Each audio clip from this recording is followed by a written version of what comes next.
আলিফ ভাই শহীদ হয়েছে, তার পরের দিন হাজার হাজার আলিফ আজকে এই সমাবেশে উপস্থিত হয়েছে।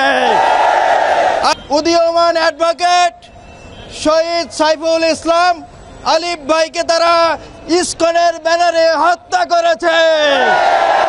আজকের এই সমাবেশ আপনারা লক্ষ্য করুন, এক আলিফ ভাই শহীদ হয়েছে, তার পরের দিন হাজার হাজার আলিফ আজকে এই সমাবেশে উপস্থিত হয়েছে।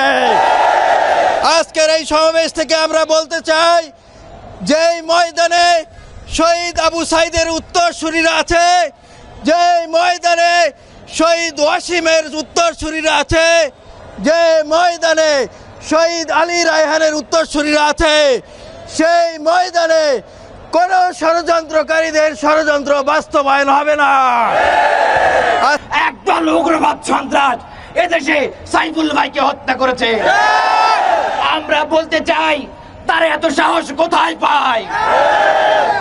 ফ্যাসিবাদের বিচারে দীর্ঘসূত্রিতা, ফ্যাসিবাদের সাথে সভ্যতা এবং তাদের শিথিলতায় ফ্যাসিবাদের হাতকে আস্তে আস্তে শক্তিশালী করছে। আমরা অনতিবিলম্বে বলতে চাই, এই সরকার জনগণের সরকার, এই সরকার ছাত্রদের সরকার। যদি আপনারা জুলাইয়ের স্পিডকে না বোঝেন, শহীদের স্পিডকে না বোঝেন, ছাত্ররা আপনাদের সঙ্গে থাকবে না। ছাত্ররা আপন গতিতে চলবে ইনশাআল্লাহ।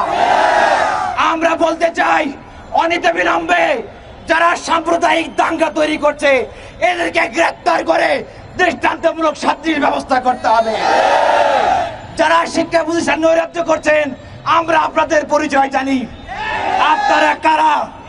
যদি সাবধান না হন, সতর্ক না হন, এদেশের প্রতিটি বিশ্ববিদ্যালয় থেকে, ক্যাম্পাস থেকে আপনাদেরকে বিতাড়িত করবে ইনশাআল্লাহ।